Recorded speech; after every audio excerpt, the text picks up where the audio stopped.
We're having a public hearing continuation. Applicant V.A. Vizzo for 110 Luciani Street. The application for special permit for excavation, we'll be the ones evacuating. Removal, filling, grading, and processing earth products related to the residential site development of 110 Luciani Street. So, we're continuing a public hearing, so we're still taking comments. We have some new information that's coming to us tonight, which we'll listen to first. I ask everybody, this meeting is a continuation. That means that we've heard, if you've already spoken, I would appreciate it if you didn't speak again, or at least repeat what's already been said. And if that does happen, I'm going to ask you to stop, and we're going to go on to the next person. So I would appreciate it if everybody could respect that, so that we can move this thing along and make a decision one way or the other. And depending on how long we go, we'll determine whether we can make a decision tonight or put it off till next month. So, and with that, I believe the applicant, who's going to be speaking for the applicant? For the record, I'm Attorney Robert Estridge, represent the applicant. When we left the previous public hearings, I know there were concerns of your commission and answers that you're still looking for, but it appeared to me that there were three major issues that you wanted some more input. The first of which was the integrity of the trees above the rock cut. I have electronically submitted a report from an arborist who inspected the trees. They have concluded that the trees are currently safe. I believe you have copies in your packet, at least I hope you do, who indicated that the trees are currently in a safe condition, that they do not feel that any blasting would compromise the integrity of the trees, and finally that they are prepared to re-inspect if blasting is permitted after the blasting occurs to once again determine the integrity of the trees. And this is the original which I will submit. The second issue, even though a detailed report has been submitted from our blaster, we did ask our blaster to come tonight so that if you have more specific questions about the blasting procedure, etc., he is here and prepared to answer those questions. The third and last of what I consider your major concerns is the integrity of the rock cut. Our geotech engineer is here tonight. He too has submitted a updated report which I emailed to your staff. I submit the original of that, and he too is here to answer any questions. As such, we don't really have any additional information, but we're here to answer any and all questions that you may have. All right. Mr. Criscuolo, have you had a chance to look at this? Any comments or anything? Got down tonight, there's a report from Mr. Lobdell, Right. dated December 24th, and you all have it. It says, following our review of the most recent plan and subject property, we have been asked to comment on items 1, 2, and 3 in my memo dated 12/02/15. We do not believe the recent plan caused us to change the opinions and recommendations set forth in our report. And I'm going to say to the commission and to the geotech that where I'm going with this, and my concerns are that when this, and if this gets blasted, and there are fissures broken in the rock, and we're going through winter periods, and freeze-thaw cycle, and water in it, and time, will some of this rock slope off the slope and be an issue for the owner, the future owner of this property? That's why my report calls, or my memo calls for inspection of the rock face after in a report, at the very minimum, if you do choose to approve this, because I want to, I mean, it needs to be looked at after.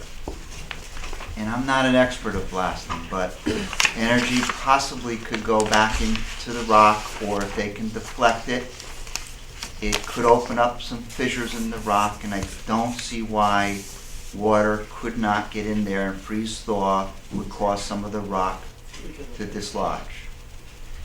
And without having a commitment, and he just said that he can look into that, but I'll be honest with you, that's the biggest concern that I see at this point. Most other things have been addressed. There are still some open items that include, requests for waivers and things like that I haven't seen come through my desk. And bonding is still out there, and we've talked about this before. And we have this letter from Out on the Limb, and I still say I think it's very important that if this does get approved, that they do go back out there and they do check some of the trees that are on the top, because what I've witnessed is part of the trees and the roots stick out in the top of the slope. So with that, those are my big concerns that, in a nutshell, are where we're at. The edge of the house is approximately, in that one corner, 8 feet away from the toe of a 25-foot vertical rock cut.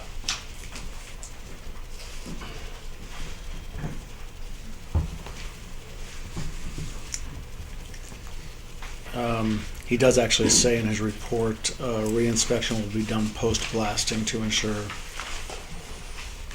safety to the new home and health of existing trees. Yeah, I don't see that on the geotech report, but unless I've missed it. And we would Right. re-inspect the rock also. Oh, I see what you're saying. This is out on the limb, yeah. Yeah, but it's on the. Sorry. Yep, thanks. And just for the record, we did submit a written request for waivers, which I believe is in the file. Yeah.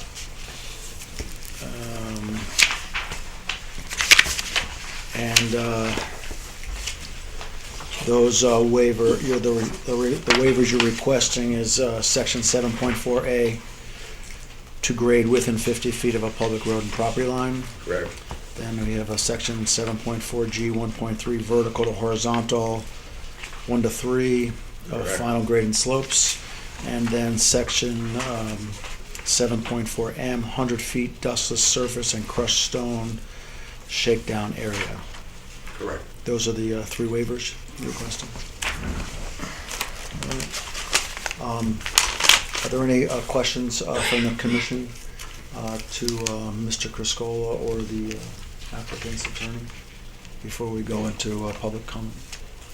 Are we going to hear from the geotech people? The geotech is here to answer any questions you may have. So, and based on Mr. Criscuolo's comments, you may want to hear from the blaster and what it's going to look like after the blasting occurs. Well, maybe the geotech person could actually give us a walkthrough on now that he's heard Mr. Criscuolo's comments. If he could comment to Mr. Criscuolo's concerns and how that's going to be, those problems can be avoided. I've got a question for Bob. Bob, you were part of this application back in 2013. Are you more concerned about this application now, knowing what you know about the site and what needs to be done to develop the site, than you were then? Well, then we had retaining walls, I believe, and now you have this slope. And the retaining walls were to be designed by a professional engineer. And my concern is with this long-term stability of the slope. So it's a different application. Well, I was gonna ask about that too, because the original application specifically says the 3 retaining walls. And if that application has just been rolled over into this, right? Then that is really part of the application, the 3 retaining walls. I know that it was mentioned that they wanna go from 3 to 1, but that hasn't been formally stated in any of the written documentation. Does it need to be? Because the application, if it's the original application, I know that the 3 waivers had to be requested again, and I have a question about one of those, but that hasn't been changed. It's still 3 retaining walls is still a part of the application. I believe this is a new application. Right, this is a new application, and one of the reasons that they've come back and determined that the stone can stand on its own without retaining walls. Yes. So it's technically a new application. I understand all that, but I didn't understand that it had typically been, I didn't understand that the 3 to 1 was a formal part of the application. It's in our minutes and comments, but because it's in the comments, does that mean it's a formal part of the application? It's part of the drawings, our engineering drawings, et cetera. which are All part right, of the that's right, application. that's right. That's right. Sorry. I do have a question about one of the waivers. In the original, it talked about the waiver specifically going from a 1 to 3 to a 1 to 2. Do we have to have that actually be a part of the waiver? Specifically what it's going to, because that's what it was before. Well, correct me if I'm wrong, Terry, it's a new application, so we just work with the conditions we have right now for this application. Okay, then the question is, it says a waiver from the 1 to 3, but does it have to be, then this is for our engineer, does it have to be from 1 to 3 to what? Because our guidelines say that the slope has to be 1 to 3. The last time it said, we're asking for a waiver from 1 to 3 to X. The X hasn't been stated in this waiver, whatever it is. And again, I believe those are all on the drawings they show. And I believe our engineer commented on that at the last public hearing.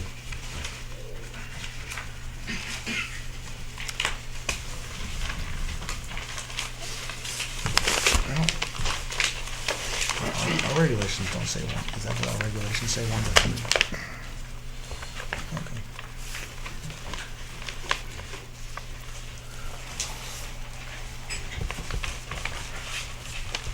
So, I mean, that's a good question. She's asking, I mean, our regs already say it has to be 1 to 3. You're asking for a waiver from 1 to 3. Correct. Or for 1 to 3. So you want it to be 1 to 3, or it's not? Didn't our engineers say it was gonna be, I forget what he said at the last public hearing.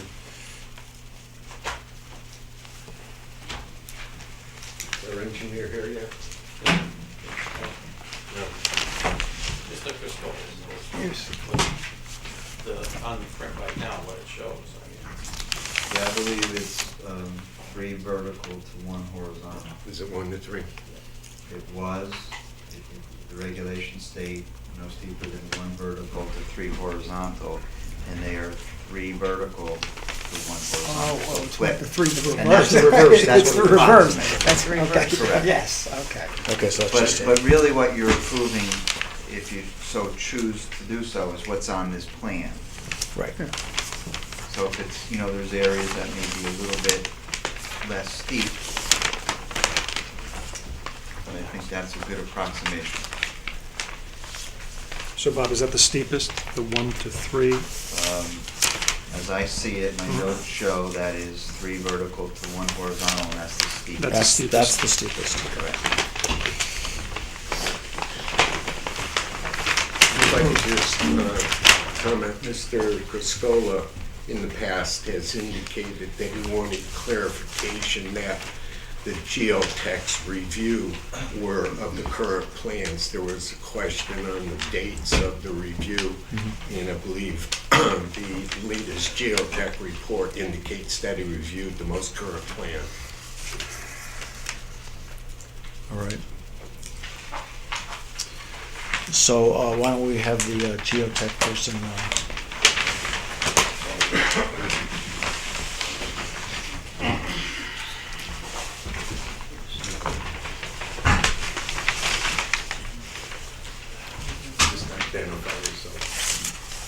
identify yourself for the record. Okay. My name is Herbert L. Lobdell.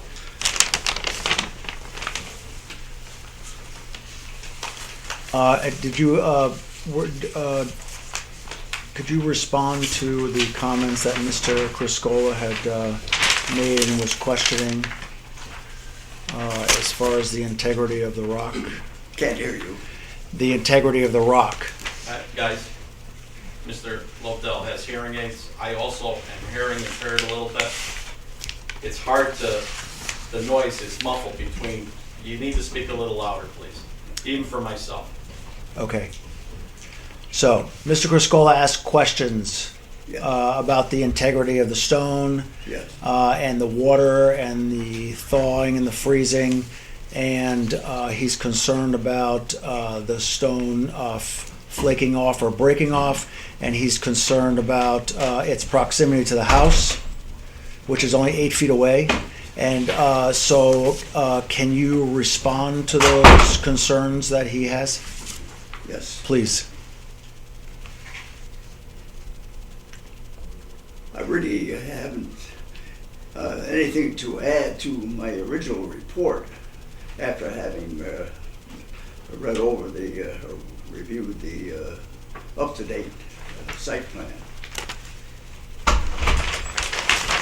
If I may, I have to ask a question. I put in my item number 2, I said, it should be noted that this office has concerns that sections of weathered rock subject to freeze-thaw cycles could possibly fall and cause damage to the dwelling or other improvements. I said respectively, in my opinion, the correspondence does not address these concerns. So my concerns are that it gets blasted, excavated, you have voids, it gets water in it, it gets cold like tonight, the rock is splitting and falling off, and the house is 8 feet away. Is that a concern for this site or not? No, in my report, I indicated that the rock was stable and any weathering or chipping off due to frost actually would be very minor. Mr. Lobdell, what did you do to determine the stability of the rock? No. Did you read my notes? Well, it's based on many years of looking at rock cuts nearby the Haven area and elsewhere throughout the state. But what did you do in this case with respect to this property? Can you take us through your process in assessing the stability of the rock base? Well, I drew up profiles on the site, or sections, and I found the existing slopes are a little more than 1 on 2. In other words, a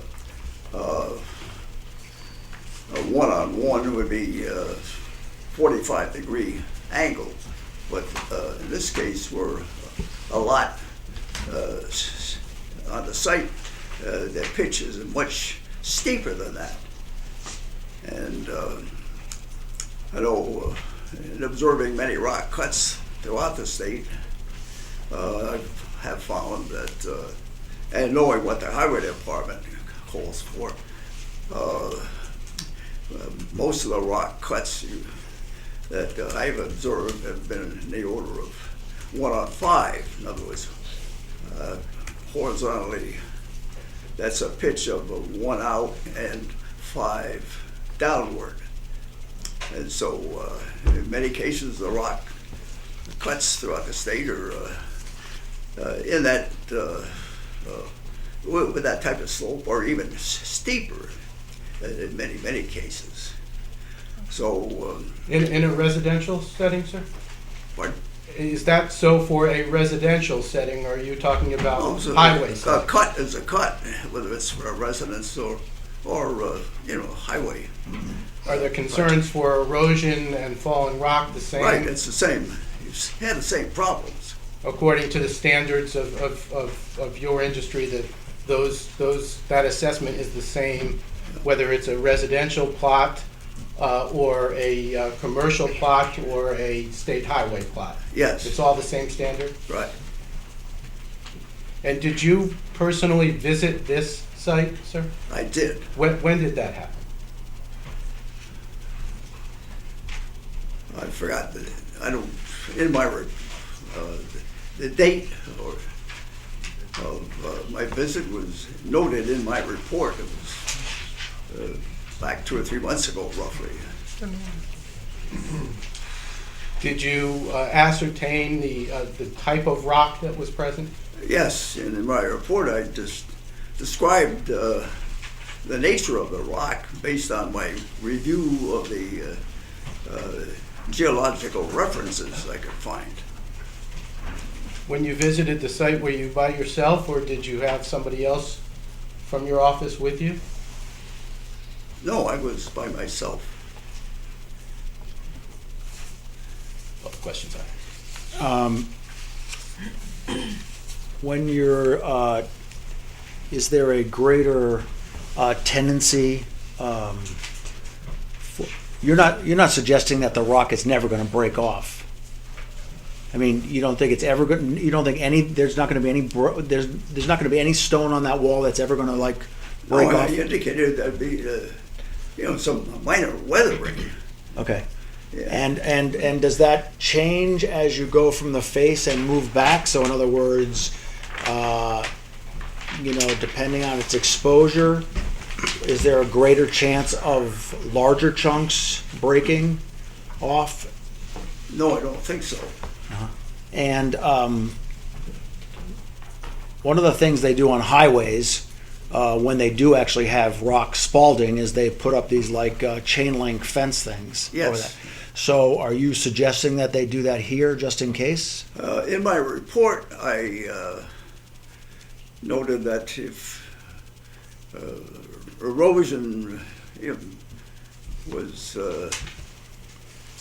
more severe than we anticipated, we could always put up a chain link fence. Like a mesh. Let's see, I would describe it as covering over the slope, which looks like, it looks like a chain link fence material. It would go all the way up to the Right, top. that's pinned, that type of fence is pinned down at the top, and then that prevents what we refer to as rock fall, pieces, and prevents large pieces of rock from tumbling down and causing damage. So over time, and maybe this has already been asked, but over time, is that going to become more likely? In other words, right now there's dirt over that mound of rock, and there's trees, but a lot of that's been removed. And over time, that good chance the soil is going to erode, Well, and you're going to have more exposure of rock. Yeah, with the proper drainage, as is indicated on the plan, I don't think runoff, rock fall, shall we say, pieces of rock falling down is going to be a problem. Mm-hmm. And because of the nature of the rock, any rock falling down would be very small. The rock itself, by its nature, is made up of a lot of small pieces. Not like you wouldn't have a boulder-sized rock tumbling down. Mm-hmm. It's not the nature of the rock on the site. So you just mentioned drainage. So did you? There's drainage from what I remember on the bottom of the site. But did you make any recommendations to the applicant about any kind of drainage or culverts or or gullies at the top so that the water isn't, Yeah, well, we indicated that, drainage is certainly important. on the top of the hill or the bottom of the Top, hill? yes. Okay. There are And what were, pardon? There are swales shown on the plan. On the top? So, so does that mean that where the swales are going, there's going to be more trees taken down in order to put those swales in, or they're already down? There's room there now, as I understand it, no more trees. Given the type of rock that's there, you don't think, does this type of rock, when it does actually break off in small pieces, big pieces? I know you talked about large, but I mean, like, what's the typical size piece that would break off given Right. the rock that's there? That wouldn't occur because of the nature of the rock that is present. So the nature of this stone doesn't necessarily spald and break. It, because of its gradation, we just don't anticipate any rock fall being a problem. And we might have small chips of rock falling off over a period of time, but they wouldn't be very. The chips would be pretty small because of the nature of the rock. I mean, this small, 4 inches, 6 inches, a foot. Right, the rock is made up of cemented, small pieces of rock. It's not the kind of rock that from which we'd expect boulder-sized pieces to fall from. So I guess where I'm going is you're recommending that if it does start to break off, they could put up this mesh. Well, we indicated that if the chipping off of the rock and falling off of rock pieces becomes a problem, we could always go back and put on the covering of the rock fence type material. But even if the pieces start breaking off that we don't anticipate, that you don't anticipate, the mesh would probably stop it. Yes. I mean, because you're talking about, the mesh. I'm thinking of a chain link fence which has good 2 to 3 inches in the grid, and if you're talking about small pieces of stone, I'm thinking smaller than that, and that means that mesh isn't really going to do very much to stop small pieces from falling down the hill. And would you like ever recommend going up there and like putting concrete on it or something like that? I don't think it's necessary. All right. Mr. Chairman, I don't know if in one of his reports or whether it was verbally, he said in his opinion that it would be breakable pieces that would be falling, if any. So if that gives you an idea. Well, of the I size. understand that, but to me, there's a conflict. The mesh that we were talking about putting up there is actually quite large, so I'm not really sure what that would do. But he's made the point of recommending you could do this, and that tells me that he does think it's quite possible. So I'm still looking for the solution on how to deal with the pieces that are going to probably be falling off, and it doesn't sound like the mesh he's recommending is what's going to stop those pieces. So that's what I'm trying to understand. I got the opinion that he was saying if by chance, which he doesn't think, larger pieces start to break off, then the mesh. Well, actually, he said that he didn't think there would ever be large pieces. Right. So again, we're right back to where I was. All right. So, could I frame it this way? We have the blaster here. The original approved application, which was last year, did not anticipate blasting, correct? Yep. We were not anticipating that's blasting. correct. So, a major difference between now and then is the blasting. And I know that you gave us a report in September I just want to know how, if at all, you considered the blasting to be, how that might affect what the future of that rock would be. I'm hearing the questions here, but I'm not sure I'm understanding completely that when you start blasting, is that going to upset the rock? I know what our engineer said. He thought there might be some types of fissures that could be created. You might end up with some water going through that. But just in the nature of my business over the years, which is sometimes representing people before commissions like this, there is an issue that's properly raised by commissions that has to do with how do we see into the future? How do we know that the blasting that's anticipated is going to leave that particular rock in a safe condition? I think that's very important for this commission to understand. Well, a blaster in apprising a situation would see that it would make sense to do the blasting, so we would just remove small pieces, not remove big chunks at one point. Okay, so maybe we should hear I from the mean, blaster. by spacing and the depth of the drill holes, you can control what's going to be removed from the slope. Okay, so I know we have a report from the blaster. Have you reviewed that report? We have the blaster here, Mr. Tucker. No, I want to know if your engineer has Oh. reviewed the report, because he's been telling us that the rock should remain stable. And so if he has talked with the blaster, has reviewed the report, that's probably important information for this commission.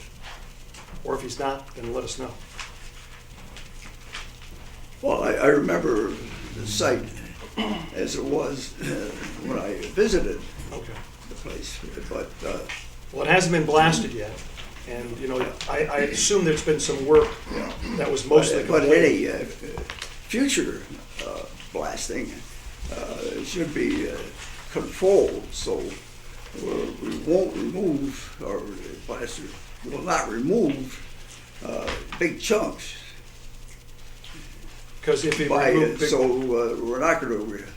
What we don't want to have happen is big chunks falling, being removed. So if the blaster, Controlling it so that just small pieces will be falling down. okay, so what you're suggesting is the blaster in his work should never remove large pieces of rock, is that what you're saying? Right. And how do you define large pieces of rock?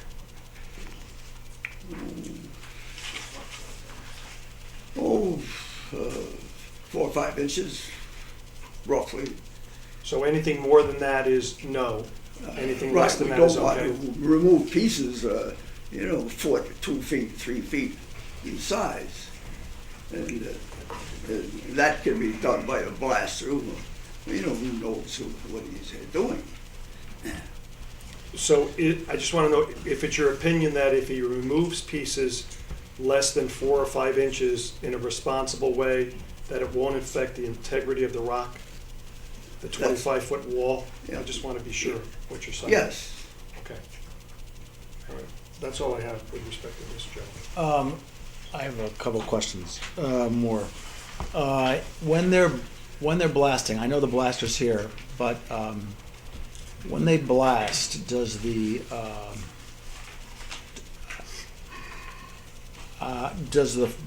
blast go? Does the blast shoot down or does it shoot out? Well, the blaster can control the way in which he's going to remove the rock, and if he a competent blaster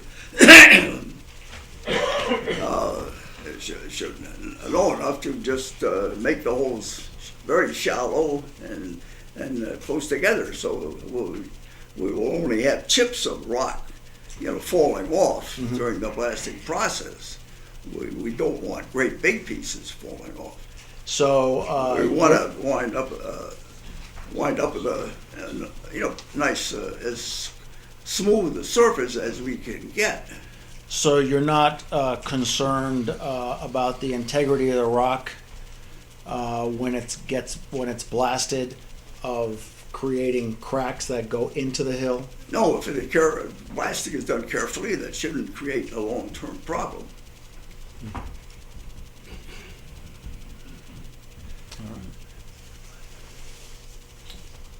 Mr. Lobdell, did you get a chance to walk a good portion of that site? I To couldn't get on ascertain it. the rock, what type of rock is there? I think there was a fence there at the time, and I couldn't climb up on the slope. I got close to it. So you got close to the rock, did you actually do any probing on the rock?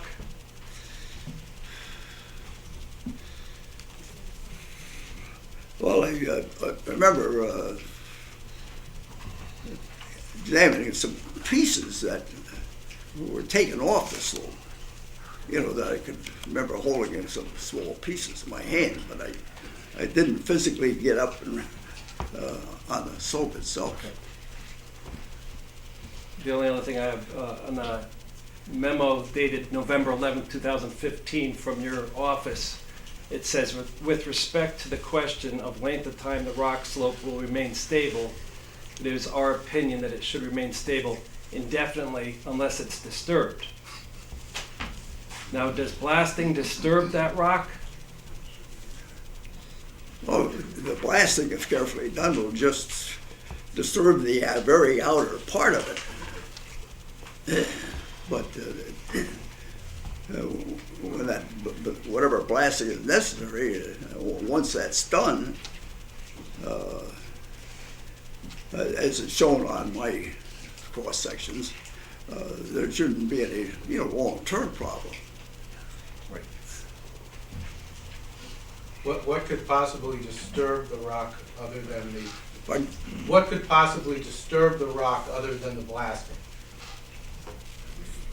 Well, there should be no need to disturb it at all. Well, we're just trying to understand your opinion in that regard. You said that the integrity of the rock should be stable indefinitely unless it were disturbed. What do you anticipate could be a possible disturbance that would render that rock unstable?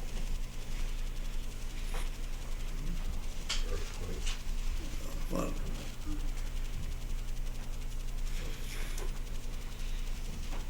I can't think of any reason to disturb the finished slope.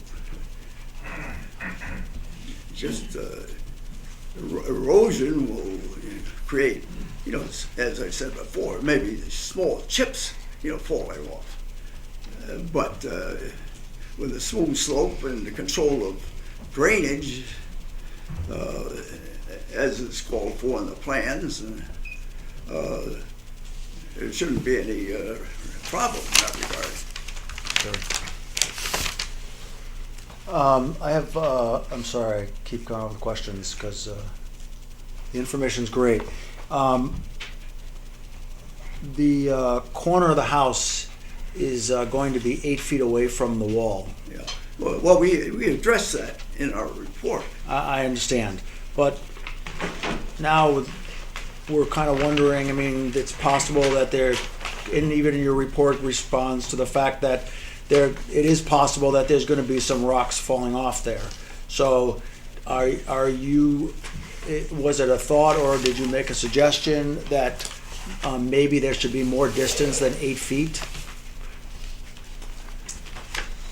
If it's going to be blasted, why not blast it so there's 10 or 12 feet between the corner of the Well, house? it should be controlled so that we won't go in excess of 8 feet. I didn't catch that. Well, the work would be done such that we wouldn't have to exceed that 8 feet horizontal that we were talking about. All right. Any other questions for Mr. Lobdell? Okay. Would you like to hear from the blaster? Yes, please. care. Thank you, Mr. Lobdell.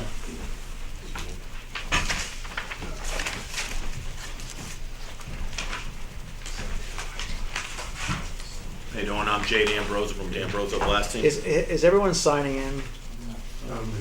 I'll sign it from Okay. Mr. Lobdell. If you could just sign your name on there, please, sir. Otherwise, Christine's gonna start yelling at you. I never. I'm Jay D'Ambrosa from D'Ambrosa Blasting. I guess I'll ask the same question. I know that the blasting is controlled, etc. When the blast happens, does it push out all the way around the blast? Blast or when does it how deep blast- we drill the hole. If you blast drill down? a 6-foot hole, it's only going to break 6 feet and up. It goes to less resistance. You'll never get deeper than what we drill the hole. If anything, you get less. It's always going to come. There's less resistance. That rock goes down 50,000, 100,000 feet. So it's always going to break up. So whatever we drill a 6-foot hole, it's going to break 6 foot or 5 foot up to the top, and it breaks sideways and up. Nothing deeper than you drill the hole. And when you say sideways can be front to back too. No, because if you're drilling, like you said, this is a slope. On the slope side where the house is going, you got nothing there. There's no resistance. You got the whole mountain on the back side, so it's going to break out where there's less resistance. Okay. And it doesn't create any impact on the back? Because you I got get such a the big face, resistance because thing, you but- got such a big face there, it's going to break this way. If you did get anything, what they do, we do this all the time. I'm working for the state of Connecticut up at Yukon right now. I do all the highways. Mm-hmm. They would come up with an excavator and they would scratch anything. But when you got a mountain behind you like that, it doesn't usually happen. What you could do also is, it's like a line drilling. It's like a perforated piece of paper. We go up and we drill holes all along where we want it to break off. Mm-hmm. We drill in front of that. And just like you pull a piece of paper, perforate it, it'll come right off there.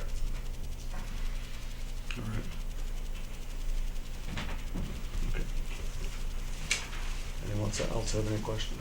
I just want to follow up on what was said by your geotech. Apparently, this 4 to 5 inches, he said, should be the maximum that you would be removing at any point of time. Is that concur with how you're going to do this project? I think you guys are concerned about is the fissures in the rock and everything. Well, that's the When we're ultimate blasting, concern. we don't guarantee us, you can't get a small piece like that. Doesn't make a difference coming off. They can So be, you disagree with him? Let me just, I'm sorry like to that, interrupt. I can't make the pieces that That small, small? but I can make, you're not gonna have any fissures. They're not gonna be any big pieces. I can't make them 5 inches. That's like coming out of a crusher. But I can make them come out perfect with the slope coming down. If you go on the highways, everywhere you look, the highways are done like that. Look at, if you know where Walgreens is in Seymour. You see that 100-foot cut we did there? We're close to it here. You've probably seen that. We did that. And no one can guarantee there's never going to be fissures. There's natural things that occur on mountains all the time. But we do this all the time, and it's almost perfect. This is why the state has much stringent guidelines than you guys. And they wouldn't do it. They don't want rocks falling on cars. Understood. But I guess the question was asked, are there different standards for residential versus commercial places? No, the state is stricter. So The state is stricter. But I mean, no one wants a problem on their property. You So- understand our engineer raised that as a legitimate concern for a future owner of the property. Yes. And obviously, if we were to give an approval, that would have to be the basis on health, safety, and welfare. Oh, yes. We have to be convinced that that is not going to be a problem. I understand. Well, like I'm saying, if we line drill it across the top, and then we do it, then like I said, less resistance, always gonna come out. You're not gonna get the fissures. If there was loose pieces where it didn't break even with our thing, where it came out farther, they come over and they hit it with the hammer or the excavator. That's how they do it on all the jobs. How far in do they do it in sections? So you do this row across the top of the holes going down? Well, it depends how far you wanted to go back. If you wanted to go back 10 feet, you do the row, the holes, it's called like perforation, you guys will understand? At 10 feet? Right where you want it to break off. And we'd come 6 feet from that line. Shoot it from there, and it would break off to that spot. So you don't so you just do one blast. You don't go back a foot and then go back another. I mean, No, the depending one on row how- that I'm drilling perforated gets no dynamite in it. Oh, that's just the resistance. That's what's going to make it break off right there. Got it. I just did that for the Torrington Courthouse. I did that for Walgreens. I'm doing that up at Yukon right now. What's that slope, the one you're talking about up in Seymour? What's that slope? That slope, that's almost a 90-degree slope there. Yeah. Yeah. And this is 1 and 5, right? No, No. this is 3 to 1. Oh, yeah. 3 to 1. How long is this, do you envision this taking, given the amount of rock that needs to be removed for this site? We might drill for 2-3 days, and we might blast for 2 days. Because we're in a tight area, we're also going to we usually use a 3-inch bit. That's the diameter. We're going to use an 1 7/8. That's less power, so it will break right off right where we're trying to get the perforation. When you go to drill that hole, okay, so each hole is 6 feet. Mhm. So when I'm saying that's what that's what I'm drilling. If I drill I'm- 6 feet, it's going to break 6 feet or up. I get Drill it. 8 feet, 8 feet and up. So you would probably drill it. That's a standard 6 feet. It depends where. Sometimes it might be a little bit deeper. Sometimes a little less. I mean, So to get down a 6-foot hole to drilling, how long does that take? to drill one hole, it takes us like 5 minutes. Do you do pre-blast inspections of the neighboring We property? do pre-blast inspections on every house within 250 feet And why do you do those? to protect the homeowners and protect us. So are you saying when you drill and you blast, you're saying that there's not going to be any energy that could affect anybody's foundations? We have them all. Every house there will be inspected, not by us, by an independent company, and then we put up a seismograph. So we'll put them up on each side, and we're going to be using such small. We're going to be 6 pounds a hole going off, which is very little. And we'll probably do 10 holes at a time, and every hole goes off at a different time. Okay, I think the commissioner asked you about, possible energy coming, vertically and horizontally during blasting, and that's why you do these pre-blast inspections of the neighboring properties to make sure that there's no damage after the blasting. Yes. But there certainly could be energy that's, pushed through the soils or through the ground or rock, which could affect neighboring properties. That's why we use the seismographs, and that's why we do the pre-blast surveys. And you can get a 2.0, and there's very seldom there. We probably won't even break a 1. The shots are going to be too small. We usually use, like I told you, we use a 3 or a 3.5 inch. We're going to use a 1 7/8. How loud which is is it? very, very little. How loud is it? It's not loud. It's a rumble. The drilling is louder than the blast.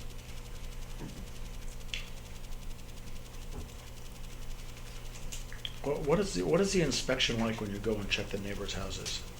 I don't go do it myself. These are private companies that do it, but they'll call up all the houses. Some people don't want you going in their house. They'll refuse it. And then they'll go in and they'll take pictures of everything in the house, everywhere. Behind pictures, couches, anywhere there's a crack, sidewalks, driveway, dining room. They document that. They take pictures, and then when, say they got damaged and they come up and that crack wasn't there, then we did it. If it was there, they show them and go, this crack was already here. Just for you commission members, I think Mr. Tyman was aware of this. It's strict liability. In other words, if there's damage to the neighbor's property, you don't have to prove that they were negligent in the way they blasted. Just that they blasted, created damage, they're liable. And that's one of the reasons that the insurance companies, et cetera, require all these surveys, pre-blast surveys. Well, we're trying to avoid that. Yes, we are. I appreciate what you said, that the blasting will not create fissures, but you did say that things happen to rocks. I mean, everywhere, no one can guarantee, no one, Educate us a little bit as to what might happen to a rock. I mean, you see mountains, sometimes something just happens with weather or something, I mean, no one can guarantee nothing's gonna happen with that, with anything, can you? No, of course not. I'm I just mean, asking but I what mean, kinds of I mean, things- this is what done. kinds of things cause rocks to come down? I guess like he said, weathering over years. Earthquake.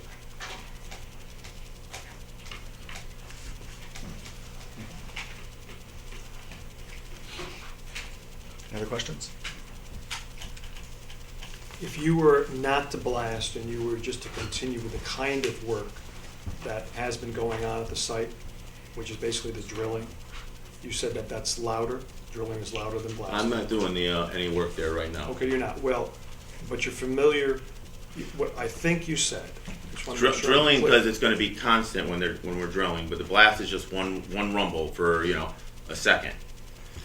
Okay, and drilling, you're drilling, so it makes it not extremely loud, but it's louder than a blast. And so the time required for drilling versus blasting? The drilling is 10 times as long as the blasting. So that so obviously the neighbors who have come out in force and expressed their opinions to us have been very concerned about not only the safety issues, but also about the noise issues. If you blast, it's gonna be 2 or 3 days. If you try to hammer it, if they can, it's gonna be a month.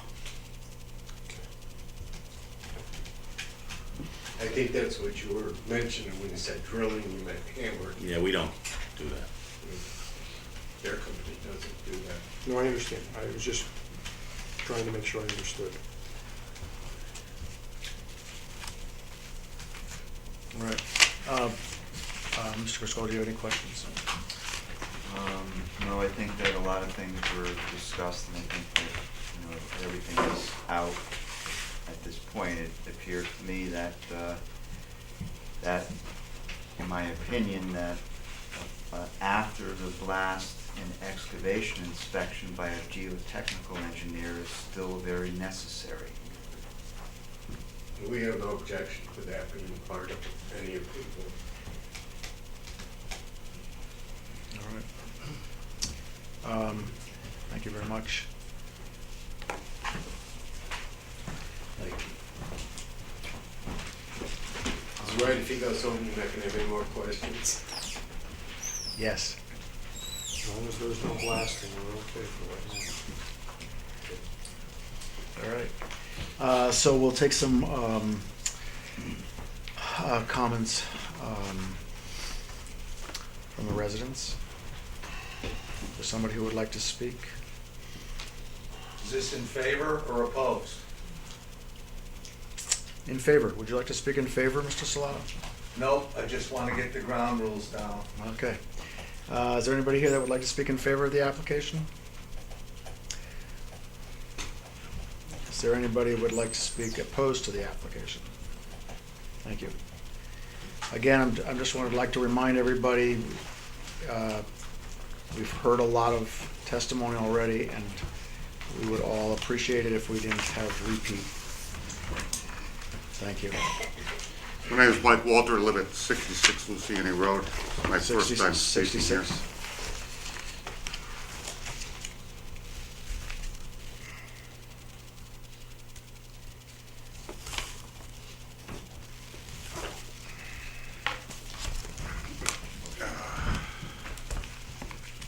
Like I'm here to speak in opposition to this, and I'm kind of writing some stuff down so I don't go on a tangent and ramble.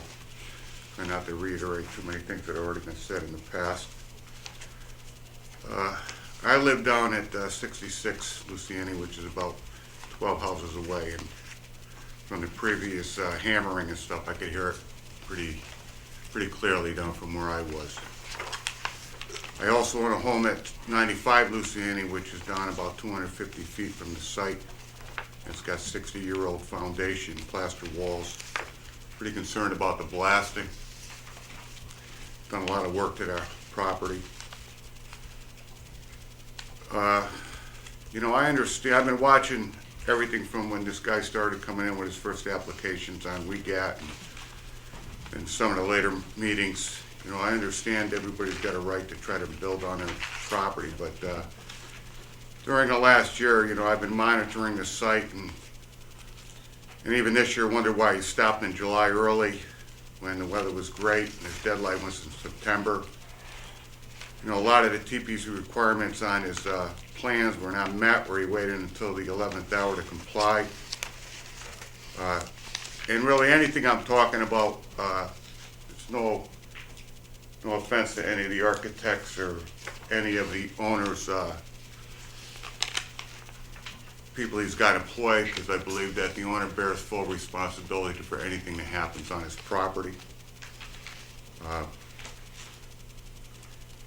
I just don't see that anything's been done in really a proficient manner at all.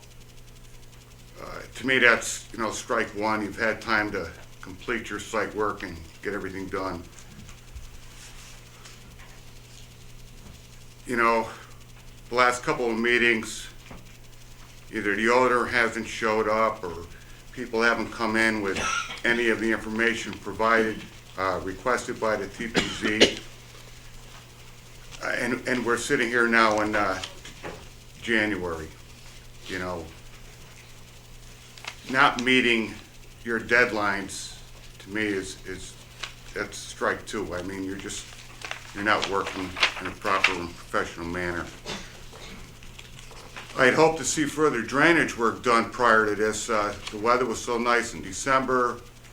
You know, I'm still waiting to see that orange fence up at the top of the cliff removed, and maybe some other stronger fence to keep anybody from going over the edge or another animal going over there.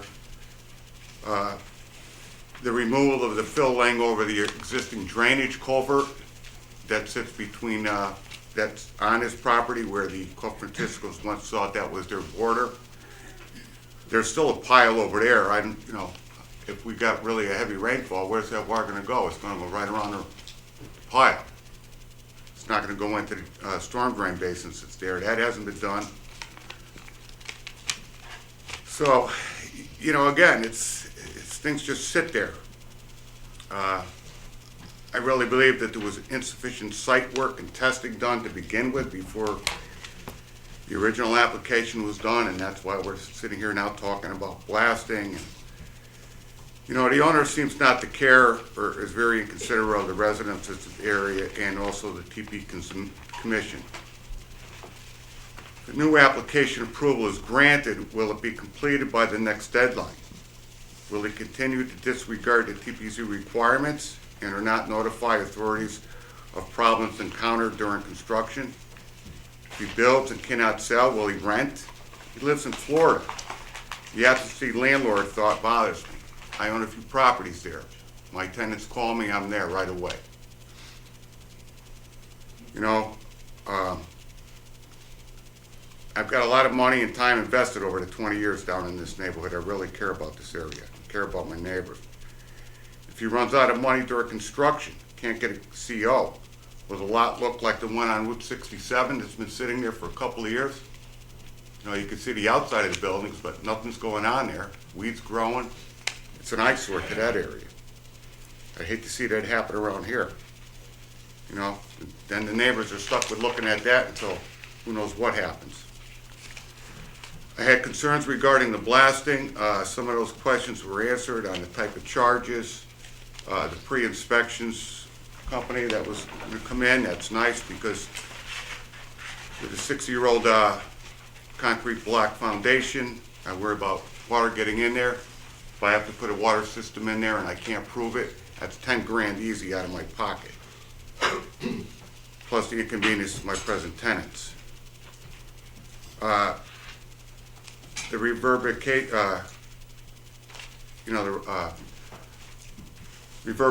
from the blasting going down through that whole rock ledge that runs right on the west side of all the houses on Luciani Road. It runs down from the present property at 110 all the way down behind my house down to 66 down to Luciani's property down by the farm. You know, that's there's been always a history of water problems coming off that aerial drive slope in the fissures that open up in that rock. So I don't know if anything will happen in the future from any kind of blasting, although he says it's only usually maybe a 1 point to 2 point on the seismograph scale there, Richter scale, whatever it is. So I just wonder about more water coming in and running off on through the back of those properties. You talked before about, you know, he had that 3-tiered wall about 21 feet. I don't remember seeing any drains behind those walls. And then if he goes to no wall, and he's got on here that the drainage he's got set up should minimize the drainage coming off that wall. You know, I don't want to see it minimized. I'd like to be able to see any drainage he puts in there to accept whatever's coming off of there. You know, there's only one storm drain at the end of that road there. He's got to put it somewhere.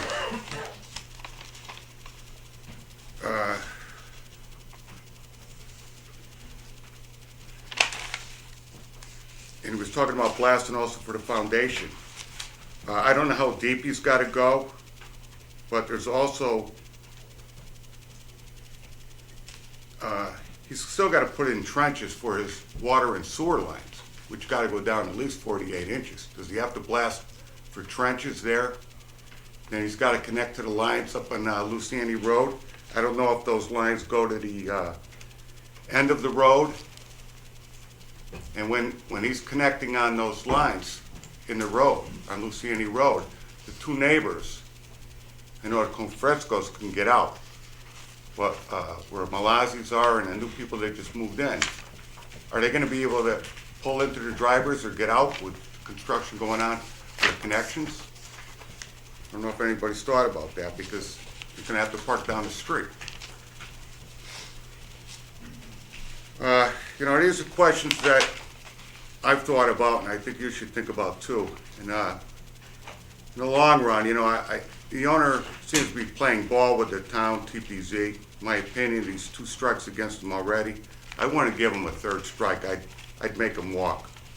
I believe the only responsible decision for the commission is to deny the application. Make the owner restore this lot to some kind of semblance to what it was, put in permanent safety and drainage fixtures, spread out his fill, bring in enough topsoil to allow new vegetation to grow, with additional native shrubs and trees to be planted prior to releasing any of his bond money. And the TPZ should deem these lots unbuildable, for the owner decides he wants to ask for a zoning change so he can put in a beginning rock climbing business, because he's run out of money to build on and he can't realize any of his profits. Okay, after all, he isn't planning to live here, but we do. Thank you.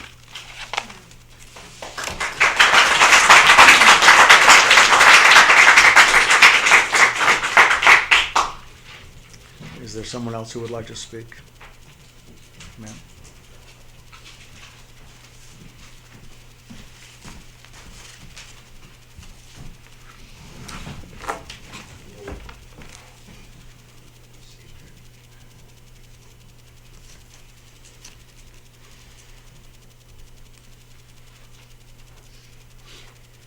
My name is Judy Cooper. I'm here on behalf of myself as an agent for the house across the street at 115 Luciani. I know that I have to give you new information from when I spoke last time. And the new information is that the property is still on the market. It is coming down in value. I've had 2 open houses. People don't even want to come into the house. And my feeling is, and my expertise tells me, that when this house sells, it's going to sell for less than the house I sold 3 months ago, at 111 Luciani, and it's going to bring down the value of every house on that street. That's my new information.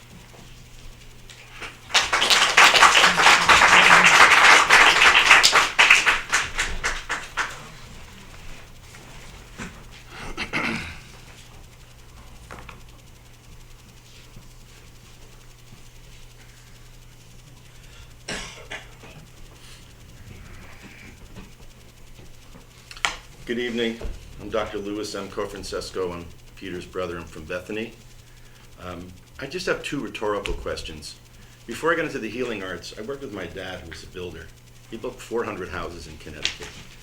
And I have never seen a building site look like this, ever, ever. Building in solid rock and doing the things that they're doing, the length of time, it just doesn't feel right. And I don't have an engineer's degree. I don't pretend to know anything about this other than what you can see and what it feels like and what's going on. So I have two rhetorical questions. One is, how many of you have been to the site and actually seen it? And the second one is this. If you were living next to this site, how would you feel about this whole project? If this was in your backyard, or your backyard, and this blasting and chipping away and all this stuff was going, and every day that you looked out your window, and every day you drove up to your house, you saw this blasted mess, which was once a beautiful hill.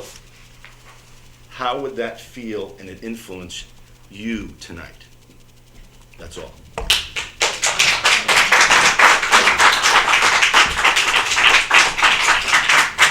Good evening, Mr. Chairman, members of the commission.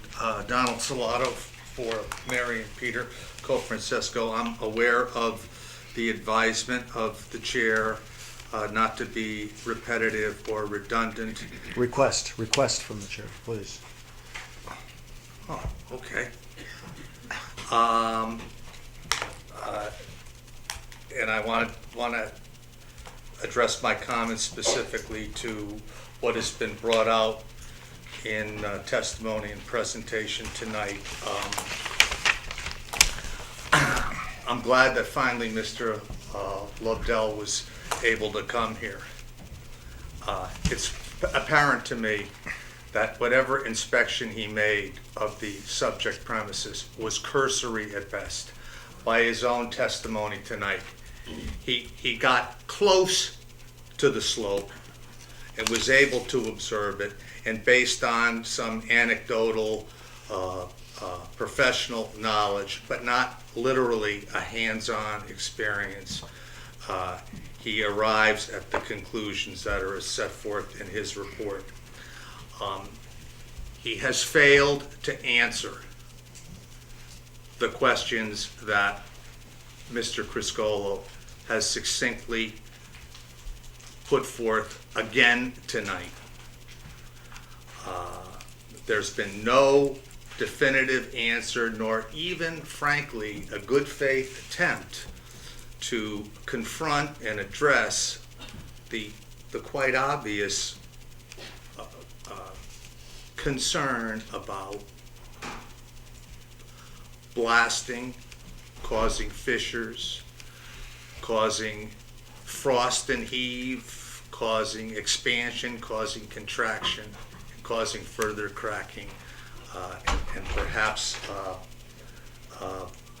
subsequent rockfall. The notion that a rock fence, prevents rockfall is fatuous. A fence at best contains rockfall, but it doesn't prevent rockfall. And I was interested to hear a long discussion about the size of rocks. Well, a big rock killed the dinosaurs. A little rock killed Goliath. Rocks are dangerous. And Mr. Lobdell, frankly, his appearance tonight, I believe, was unwittingly a textbook reason for why this application should be denied. To use his own language, which Mr. DiGennaro quoted again, it is our opinion that the rock slope should remain stable indefinitely until it is disturbed. By its nature, blasting is disturbing. Blasting is a disturbance. I also found it noteworthy. I do not believe that Mr. Tyma asked the question, but Mr. Lobdell never answered it. So I believe it's in the negative. The answer to the question posed by Mr. Tyma, have you read the blasting report?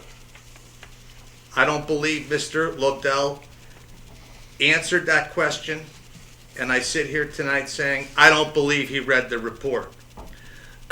There's reference to yet another report tonight, and this is from an arborist. We'll set aside for the moment the unprofessional, sophomoric presentation that its presentation is here. And we'll set aside the misspellings and malapropisms. But it's a metaphor for this entire project because the name of the arborist is Out on the Limb, which is about where this whole proposal lies at this point.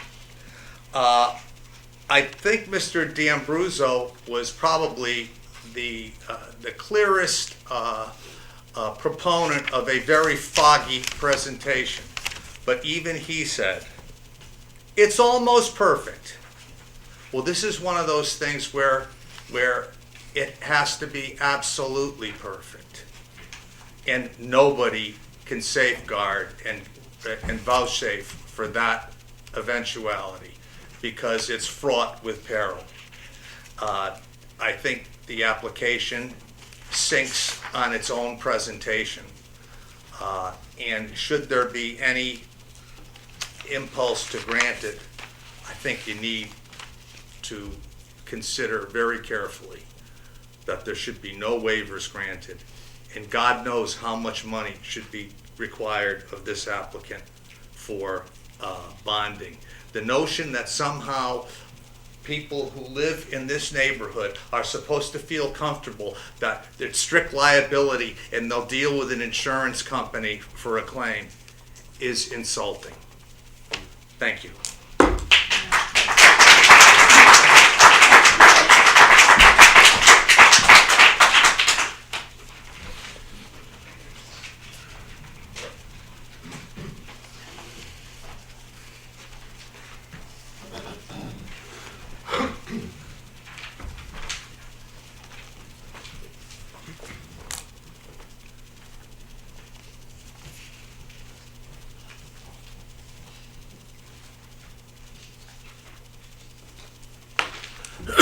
My name is Joe Yasek.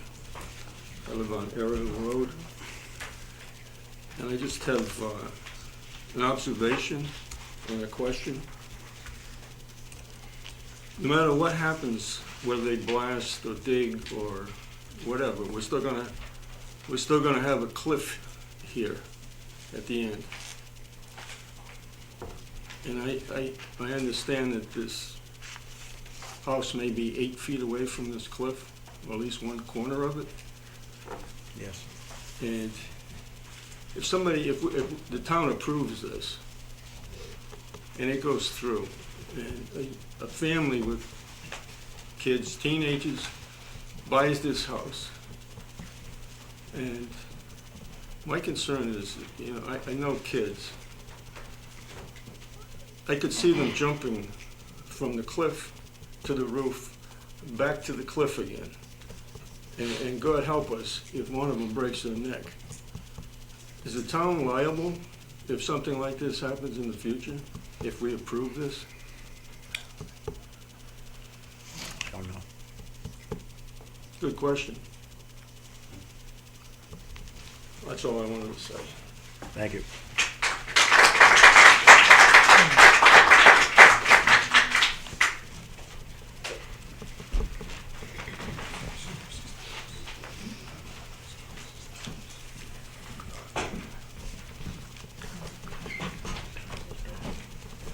Good evening. My name is Rosalie Rowland. Back in September, when his permit expired, he was supposed to check the site. That was one of the provisions that he's still responsible. He hasn't been back, and he has not given his weekly report on erosion control. Have any of you seen it? Possibly Mr. Gilbertson has. He hasn't followed any of the things that you had laid down in 2013. I don't believe we could take a chance on the properties. They're older houses, and blasting would be terrible. And 250 feet is not even nearly enough. I've listened, and all the neighbors have listened for 1 month of that terrible drilling. Now, I got the impression, I could be wrong, did the blaster say he would drill a little and then blast? Did he say that? He drills and then he blasts. Yes. So I have to listen to it again and all the neighbors again. We listened to it for 1 month. We had no objections from the start of building a house. And as you all thought, it would have been a nice house. But he ran into problems, and if you blast, you don't know what could happen. Also, the silt fencing was supposed to be corrected. It has not been corrected. As I said before, the yellow markers were put up the last day the permit expired. It's just one thing after another. We've worked our whole life, and Dwight is coming to the point where he'll be retiring. We want to sell our house, and if our house is taking a financial hit and everything, that's not fair to us. I think that you should not grant him anything and try to restore the property and let Luciani residents go back to living a nice, quiet life. We never complained down there. This morning I went in back of Stop and Shop, and I took these pictures, and how the water is just coming out of that hill. And actually it's freezing, and it's really very pretty. But that's it. But this is the wall behind Stop and Shop. Right. Because remember he mentioned it before? Now, this is the wall behind Stop and Shop. Are those pictures of our site? No. I don't see This the is relevance. our site. This is Luciani. This is the site of Stop and Shop. Also, sign, and they had parking spaces, but I guess during the years the rocks were falling, so then they had to put those up. I don't want to see that in our neighborhood. Please restore our neighborhood and let us get on. Thank you. Thank you. And you should look into those reports.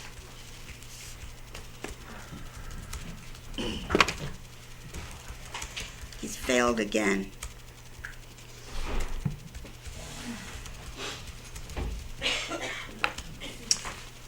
Is there anybody else that would like to speak this evening?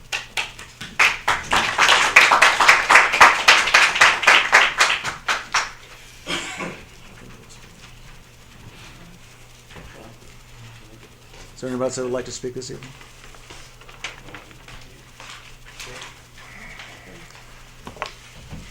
Are there any other questions from the commission?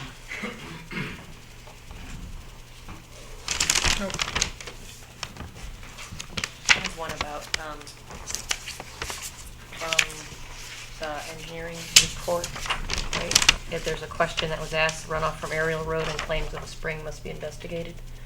Was that investigated? Our engineer addressed it at the last public hearing, where he indicated he walked the site, and there were no springs there. That was at the last public hearing. Okay, I remember that. There are springs on all properties.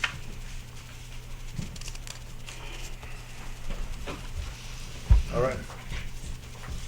I have a question.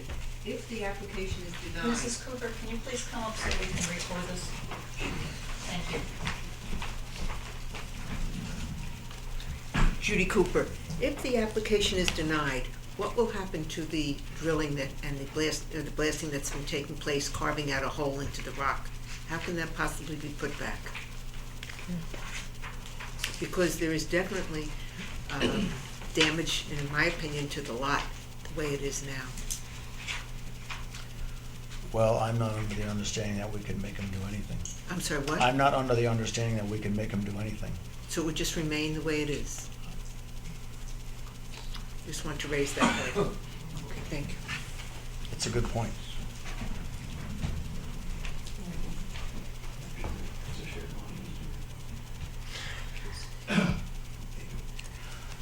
All right, well, if there's no more questions and no more comments from the residents, I think we should call a close to the hearing.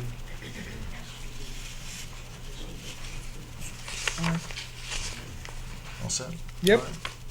All right. Thank you very much. We're going to go into our work session. Obviously, it's public.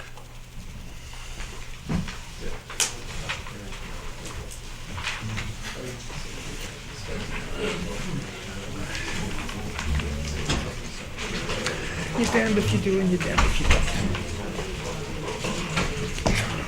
Yep.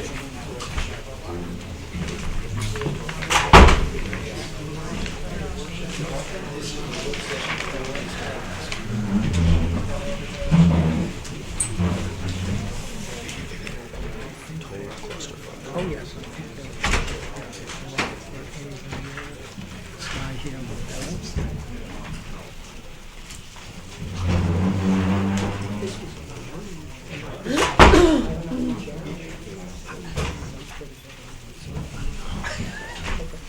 zero.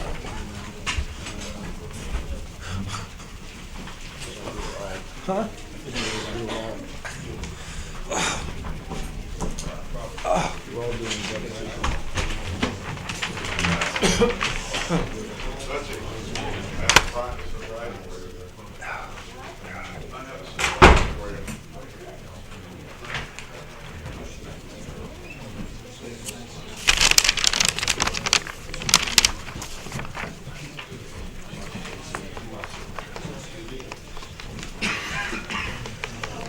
During work, I can ask Terry questions, can't I? Yes.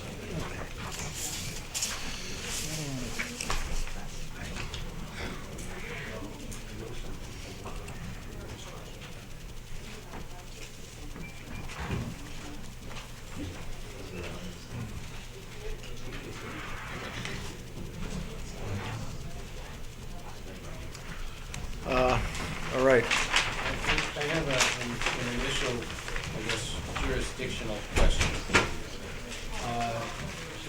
Is it within our authority to determine safety and efficacy of the blasting, or is that entirely within the authority of the fire fire commission?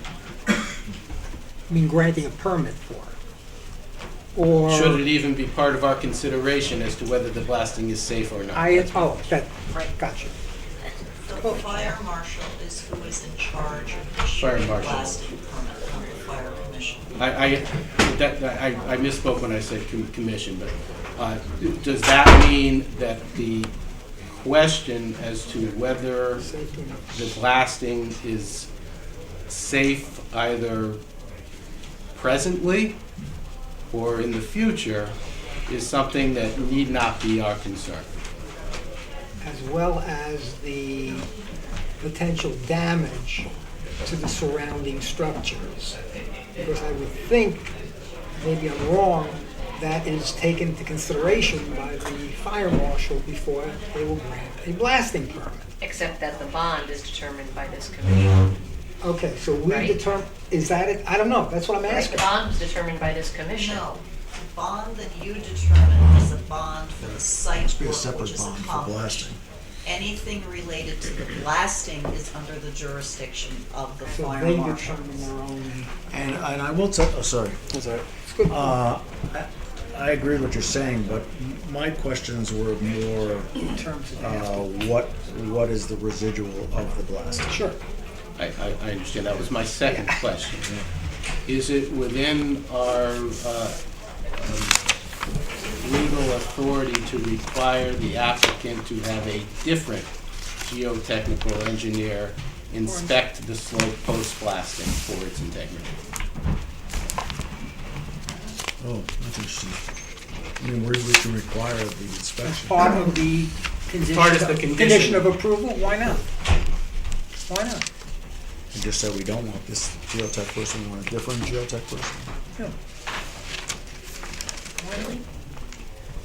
Well, if you're We looking start for to a tell second the opinion, professionals they're gonna, just no different than saying we want another opinion. You're looking for a second opinion, which would be within the purview of the Absolutely.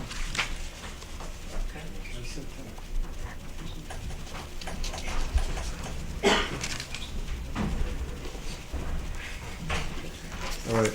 Well, we can go around. I mean, one of the big problems here is what the site looks like now, and what it'll look like If we don't approve it, and what it may look like even if we do approve it. There's no guarantee anyway. So, Can I ask Terry a question? you may, as many as you want. Oh, thank you. He doesn't get paid by the question. Terry, I mean, one of the points that have been raised by more than one of the people who've spoken here is the lack of conforming, or if you want to say, to the requirements that they agreed to, meaning the builder, in terms of filing reports, various things. Has it been that bad where they did not file or do things that they had agreed to do? Or is it an exaggeration? I mean, what of the acts, as far as you're concerned, what are the facts? You should know that the issue of their inspections, which were part of the first approval, was not performed until we asked for them, and actually there was a delay after we asked for them. I took it upon myself to see if the site was in trouble, and after every rain event, I've done so, and I continue to do that. I think somebody has to know about that stuff, and I delegated myself to do it. The site has been very stable through the drought and through the recent, high duration rains. It's true that the delay, I believe, was, he worked up until literally his last day of his permit when it expired. But he didn't start until it was almost over. And it's true that the yellow markers were not put in when they should have been in the sequence of operation. I believe that I have watched him maintain. He's certainly done everything that I've done to do so when I do so in writing. That's how what fences are up there presently got there. That's how the gate got there. That's how the yellow markers got there. Since these hearings have started, he has replaced a sediment control device. It's not shown on the plans, but it's effective. He's covered a pile of rock that is on the site with a tarp, with a silt fence on the low side of it, and it effectively works as a sediment control device. And he's replaced that. It got torn over time. I've not received any reports from him that we asked him, to keep on, to maintain the site. So, that's as much information as I have for you. So, just quickly though, him responding to your written requests is admirable on his part, I guess, but the application... I'm not used to writing those letters. I understand that, but the fact of the matter is the application was approved and you have to do X, Y, Z, and it doesn't say in there you have to do X, Y, Z when you get a letter from the building inspector. So, That's great. So it's great that if you never wrote him a letter, we can almost assume he wouldn't have done anything. It's a good speculation. It's a speculation, but it's a good speculation. I guess we'll never know. I wrote in a letter. Jerry, you said that you inspected the site after, both before and after any significant rainfall, and you said it was stable. Mhm. What about where the water runoff was? I mean, was there any water runoff then from above? Because that's what we keep hearing about. And yes, the engineer went once to look at it, and there wasn't any, but I recall when he said that, there hadn't been rain before Right. December 7th. Mm-hmm. I'm so far as that Bob and myself have been there in the rain on one occasion. I've been there a lot more times since it's been raining. I believe that the natural drainage from in the back of the neighbor's house, the Coke Francisco house, drains around and naturally goes to the catch basin. It kind of shares the property line between this property and the Coke Francisco. I think that's the natural flow of water, and I think that that flow of water is maintained. It's getting no sediment. It's hard to see it, except on the high duration, short duration, high flow times of rain. But I think it's always run there. Still does. Can I ask Bob a question? Bob?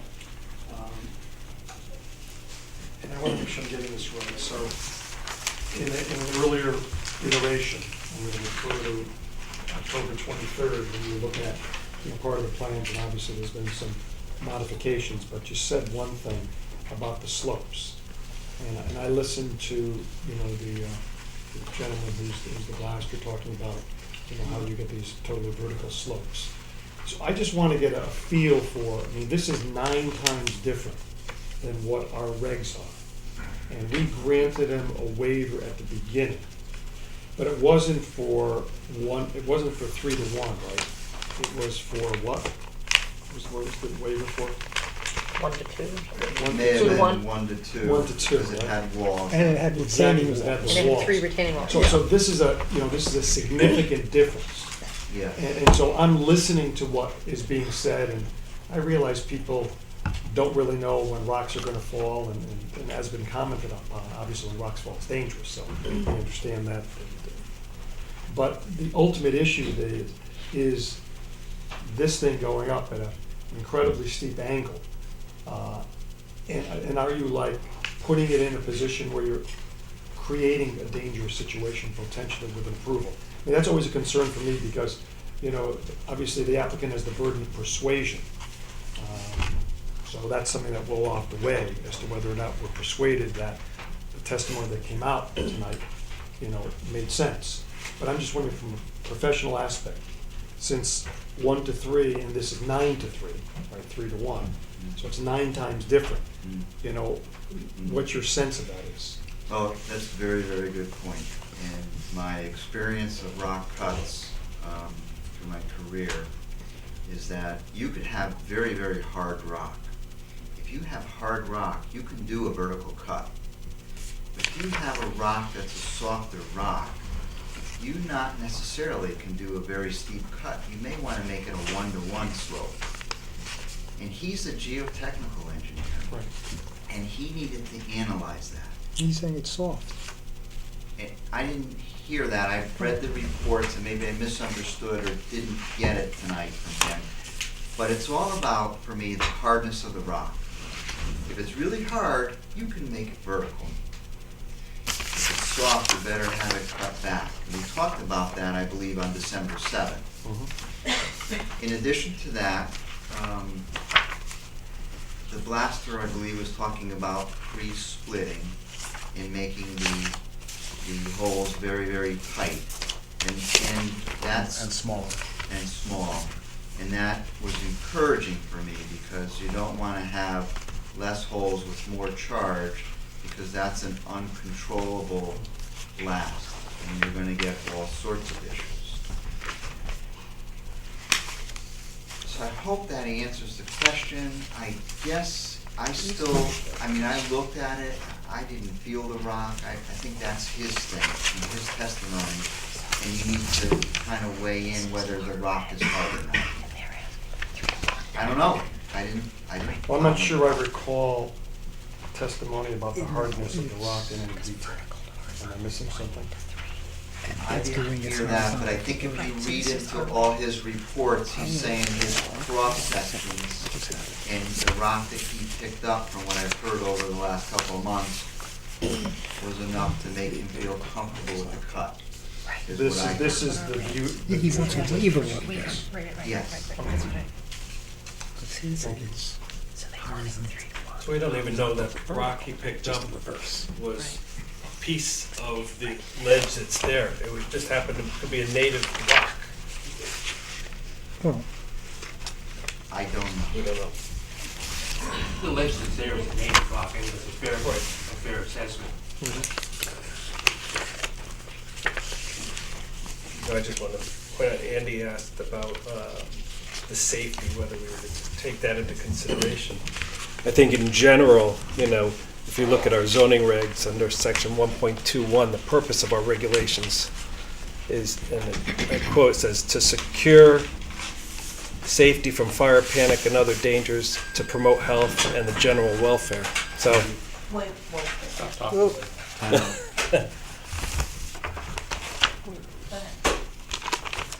So that overall, this commission is charged with the general welfare and safety of any application that comes in front of us. I think this is a totally different application that now than July of 2013. Mr. D'Amico's testimony stated back then that no blasting should be required, and there is no indication of ledge on this site. So obviously they found out a lot more about this site this time around than the last time around. Which is borne out by the question of whether or not they had done sufficient in advance testing. Right. And obviously who knows, but proof is in the pudding. Okay.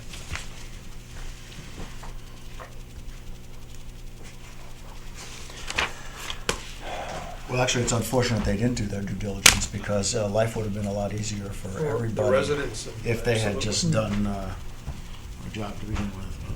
Well, the thing that's always troubling, and that, it's a business, and sometimes people don't get to it as immediately as they want. You don't want to castigate, the applicant if he was actually trying in good faith. And I think, part of, there's a new application, so, past is not necessarily prologue, but it's sometimes indicative,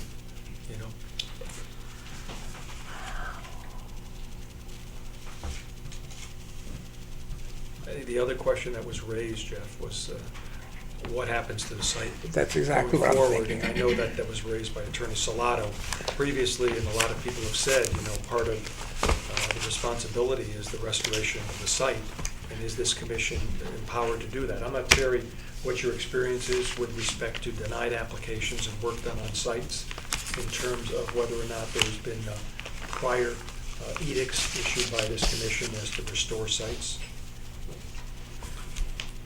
Frankly, in 17 years, I don't think that we've approved an application, had some work done, and then was faced with this decision to face. I don't know of a Because the problem similar is the case. work was done under a permit. Oh, I understand that. And so if we deny it now, although it's a new permit, I have no idea whether or not we have any power whatsoever.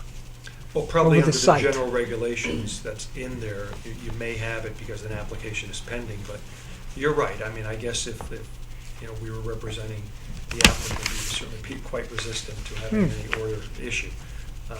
But I think it's a concern, it's too bad the weighing process, which is beyond what Bob was saying about the rock going forward. If you were convinced that it was the solid rock, you're convinced that it's unlikely that that's going to happen and hurt the residents, then if there was a little more inconvenience to be acquired in exchange for the fact that it's now done and it's done right, etc., somehow or other, however reluctantly, I would suspect that if I were in that neighborhood, I would feel a little bit better if I knew that otherwise there weren't going to be any problems. I'm not sure those are the facts that we have, but that's some concern, which is that they don't really want to end up with an eyesore in the neighborhood. And we may be powerless to do anything about that, which is always a concern. And one thing, because obviously, we've all been looking at this and reviewing it, and that's why I left in there for my comments that prior to a CO, another report needs to be done by the geotech. Because things do change. You know, Mother Nature can be all rock, or it can be a softer section, or everything could be fine. And no matter what you do, if this moves forward, it needs that final level of inspection and care to make sure that that slope is stable. Has to happen. Well, that kind of works, but we also think that over time, things change. And we don't get to require that moving forward. We get to make someone come in here and send reports like this that are so vague that anything can happen. So, my guess is maybe we'll get a better report on the final, but what about the day after, or the year after? So I think it's kind of a problem. And I think that the dilemma is, you're damned if you do and you're damned if you don't, because you either leave it the way it is, or you, hopefully, maybe he'll fix it, as far as the neighborhood goes. I was opposed to it last time, and I'm willing to risk that Mother Nature will cover this piece of property up with vegetation. And I agree that it's an eyesore, but I don't think it'll stay an eyesore. And I think there's a much bigger risk of it being more of a disaster moving forward. And I'm willing to risk it. And I do think that I can't believe we don't have any control at all about having them fix something on this property. We do have life safety issues that they do have to respond to. And we have a small bond. Right. And we have a small bond, but I don't think we can use the bond to put grass on the ground, for instance. But I do think that we can make them do something to that property to make it safer, because now it's not going to be safe. Isn't there a town reg about blight? Mm-hmm. There's a town reg about blight, isn't there? I went by it today. It's a mess. Really? It is a total eyesore. I get it, but I also think I know. I mean, not that I agreed with the Mr. Cofrancesco pointing fingers at us and saying, if this was in your backyard, would you let this happen? But, so I actually have some problems making that statement to us. But what I will say is, if this was next to my house, I would prefer to gamble on Mother Nature cleaning it up and greening it up than putting this back there. So it's neither one, but regardless, I don't think that I'm not going to make any judgments on the applicant or what he's done. I just don't know why we would continue down this road, since nothing's gone according to what was laid out to begin with. And which gets to the point, I think prior actions of the applicant need to be taken into consideration. I think it's totally legitimate to take that into consideration. Well, I guess the question ultimately is there a matter of right for the applicant in the presentation that was made for him to acquire this particular opportunity? And I just assume that the matter of right is not clear.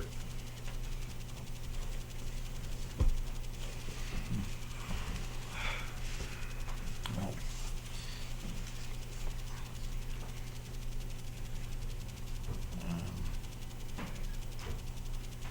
I don't know if anyone have any other comments. Mr. Criscuolo, if the property was left as is today, is it safe for the public? For somebody walking on the top of the ridge there, is it an inherent danger at this point? I'm uncomfortable in answering that question. There are steep slopes there. There are some rock that visually is jagged. Can someone get hurt? Potentially if they fell, and I would say, yes, it's a different state than when it was wooded and steep. So it is somewhat of a concern, the way it's left. What would need to be done to make it safe? Well, I believe that you have piles of material there that would have to be, smoothed out, and you'd have some areas of that rock slope that may need to have some material put on it. And then I think you could lessen some of those slopes, and then it would be a steeper site. Safer site. How would you lessen the slopes? With fill? With fill at the toe.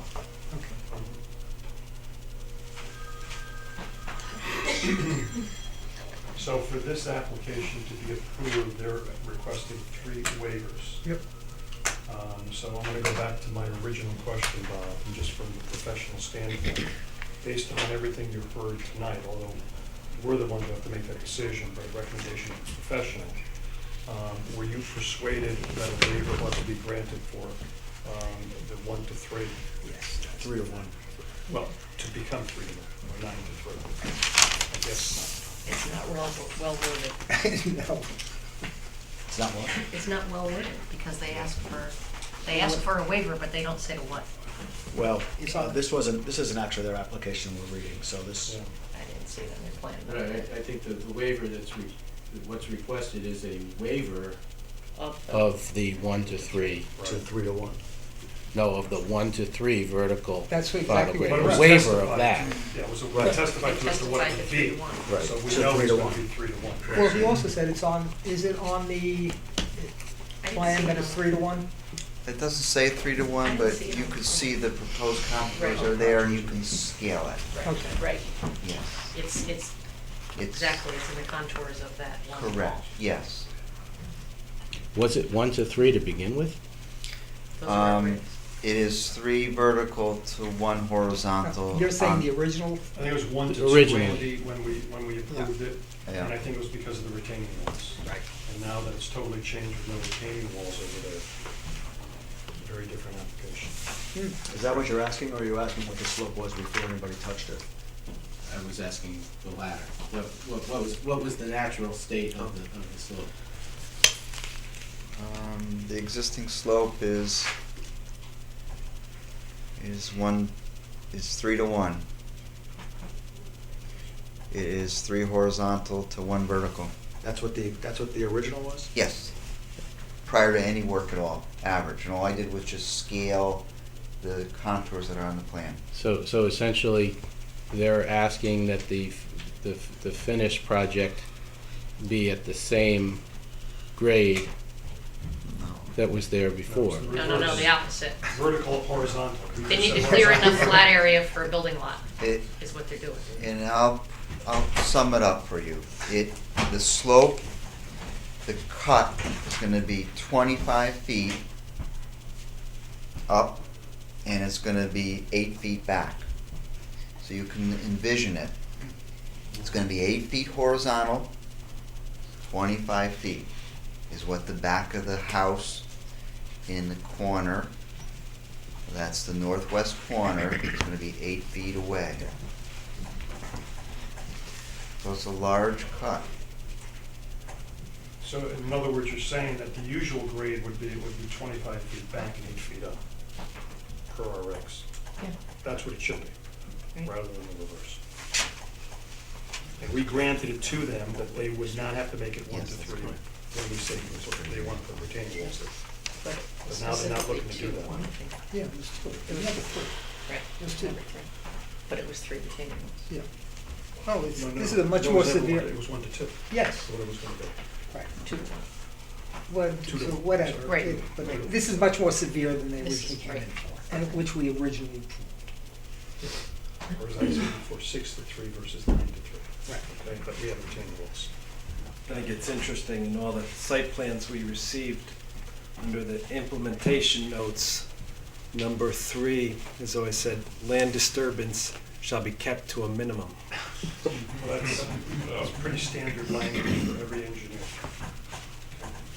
So.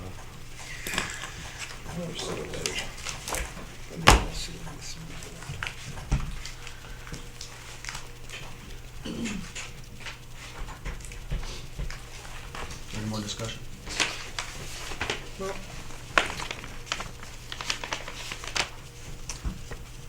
Would somebody like to make a motion?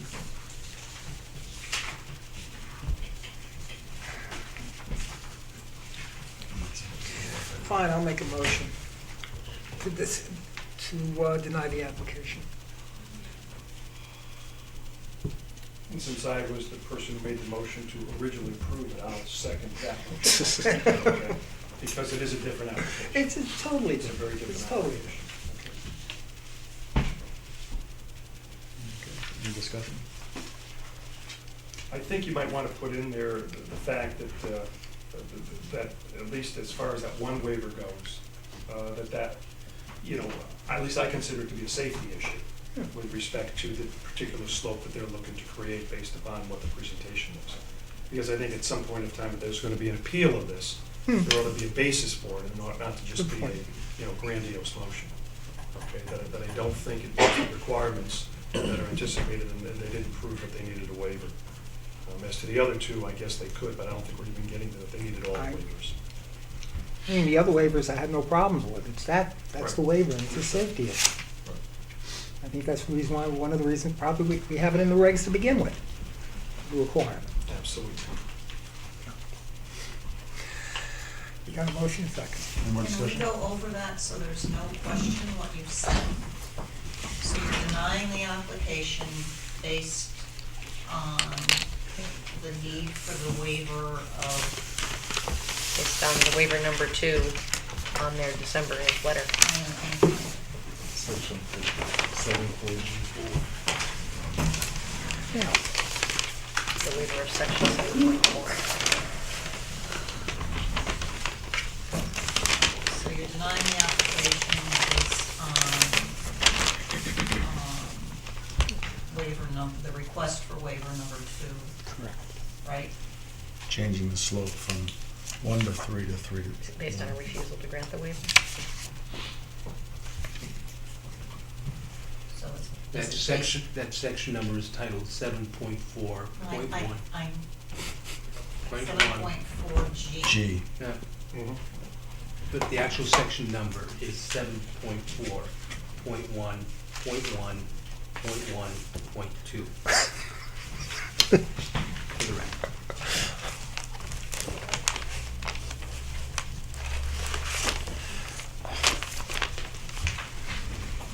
But in the request from Attorney Ustovich, it's his waiver request number 2 that's the issue.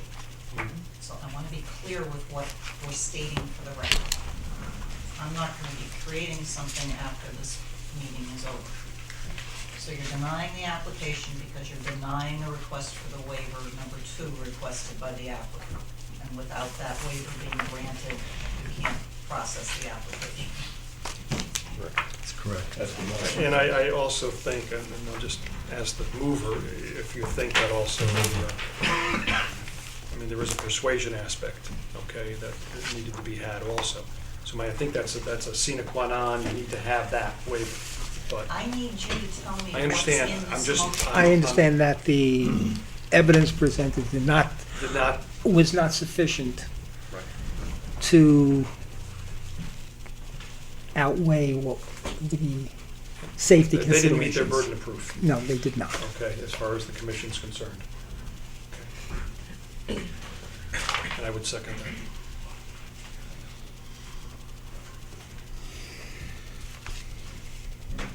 All set, Chris?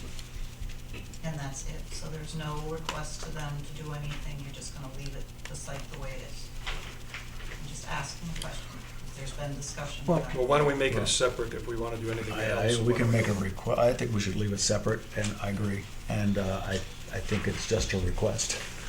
Well, I don't know, what authority do we have? I have no idea whatsoever. Well, I think you probably have to ask counsel.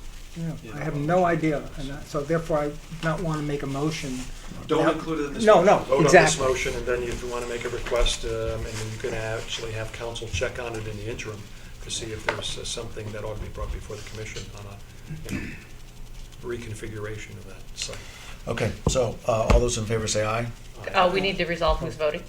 I wasn't at the November meeting, but I've watched all the things, Okay. all the videos and everything, just for matter of record, right? I don't want to have, All the other full members have been here, I was at all the other meetings. right? Andrew, you were not here at one. You've been, I've been here and I was seated at the last meeting. so Andrew should be continuing to be Right, seated at six, this point. And Stephen? You only have one full member who's not here. Right. And so you just need one alternate filling in. So since he's already been seated in action, then we should Got have it. Andrew All right. Skolnick be. Just confirming. I'm not voting. Correct. Correct. So all those in favor say aye. Aye. Opposed? There you go. Unanimous.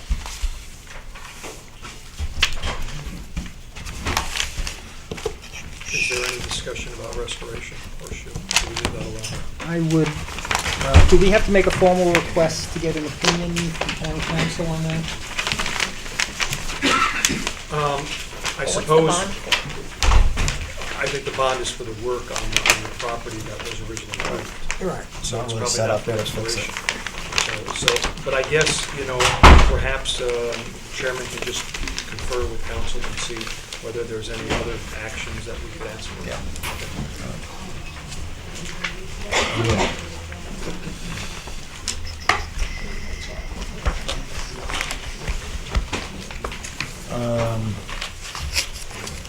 Okay, a couple other items which we'll hopefully move through really quickly.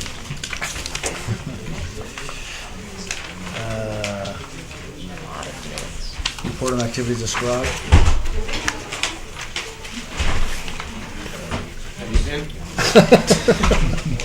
No. Guess we probably should try to figure this out. Okay. Next meeting. Discussion regulations, no. Correspondence received, we do have a letter here from Jason Morrell, just for the record. For your hearing. Yeah, I understand, but, It's just for the hearing. well, I didn't say that we got it, so I wanted to put it on the record that we got it, whether we read it or not, or whatever. We referenced it during our discussion, so didn't we reference all these letters during our discussion? This is a new one. Oh, that's,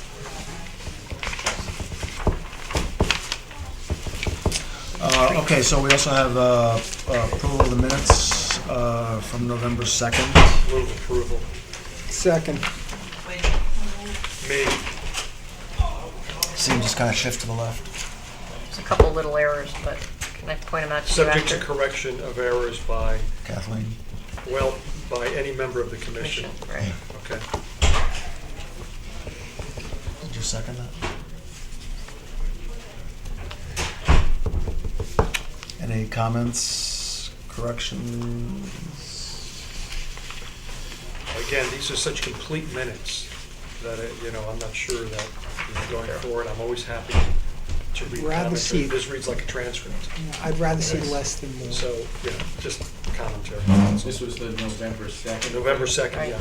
It was Yeah, and then I wasn't at capturing that, but everything. my corrections are based on words that are just wrong. Farsighted instead of farsighted, and so. and you needed to be noted as well. Yeah, just again for the record, I'm listed as excused. I was actually present. So the question is, will you excuse? I was unknowingly excused, but I was here nonetheless. They should have told you before the Yeah, meeting. they would have liked to have known. We could have done that since. Okay, all those in favor say aye. Aye. Opposed? Abstain. Approval of the minutes from the December 7th, 2015 meeting? Approve. Second. Same. Questions? Okay. All those in favor say aye. Aye. Opposed? All right. So Make I a don't think we motion ever to adjourn. approved the September 8th minutes, did we? Yes, we did. No, I thought we had said at one of them, I thought No, we. we did, but then they approved it in November. They deferred it in October to November, and in November, I think. No, in December, it says approval of minutes. The regular meeting, September 8th minutes were deferred until the next regular meeting of January 4th. You just approved those. No, September 8th, we did not approve. That's what I'm asking about. We didn't approve the September 8th minutes. Yes, you did. Those were approved in, Then the minutes that we In just approved were wrong. In the November, and the back of the November. On the back of, but on the back of December, it says, and she just left something in that she shouldn't have left in. okay, well, because there's, I see what you're Well, saying, that's- I understand. Because get it, yes, on there's an page error. 28 There's an error. of the November Yeah, we 22nd approved it. ones, it says regular meeting of September 8th approved. Okay, okay, so you just have to So- take that out from from the the. December 7th. So that's the, What's So what it should say is that the minutes of the November 2nd right. meeting Right. But, You had the were wrong name. deferred until the next regular meeting. all right, so, but I wasn't here in November, and my name was left off of approval of the minutes, the special meeting on July 27th. Which minutes are we in now? It was the September, I'll just show it to you. I don't know if it can be changed now, but my name was just left off. It's already gone in. I can send in amended ones. Fine. Do that. Go for it. So you were here at the July 27th? Well, it says that I'm here, but it doesn't say that I voted. But I know I voted for, in September, I voted for the July 27th minutes. Who's So on the first? September I really minutes show do. that, but Yes. it doesn't. Correct.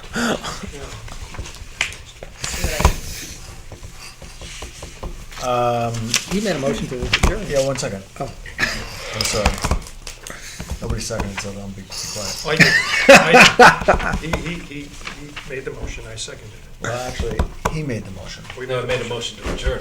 Or to adjourn. That's what we're talking about. So, goodness. okay, can I just finish asking my question? You can. The budget for the planning and zoning, you sent me an email. I didn't look at it yet. When do we have to do that? Do we have to do that tonight? When does it have to be in? It had to be in last month, on the 31st. So we've amended it, last year you amended it at this meeting. Right. I have two. So- I put it in with the 10 that they throw approved it out last year, anyway. to at least be a placeholder. I So you don't- put it in for the next year, you also put it? I put in 10 because they gave you 10 I this year, understand. and I put in 10 for the coming year. I don't know if you wanna up that or not. The hearings of the budgets have not started. Yeah, I So know. I think it's still time. No, I understand. What's that for? We just didn't want to miss the deadline. No, I understand. I'm just thinking. Right. All right, I think it's okay. So leave it at that. Well, I mean, before we had something definite, but if we have something else, we can go back and ask for it if we need it. But at least, Just to inform you, they do start before your next meeting. Your next meeting's on February 1st. When we start our budget hearings at the end of this month, I don't know where TPZ fits into the schedule because there's 3 different nights that we Right. meet for it. But just so you know, and it goes into February, so yours may come up before your next meeting, just so you know. I think it's, But we did submit it with a $10,000 placeholder If you for want to make an amendment or change. I think it's okay. The main It's thing. not finalized yeah. for a few months, and Right. the final doesn't come out of Board of Finance until basically March. So if there's an amendment, if a change has to be made, a number. So All right. And you'll let me know when we're going? Yes. Okay, cool. All right. So Buddy made a motion to adjourn. Is there a second? Yeah, second. Second. Unanimous. We all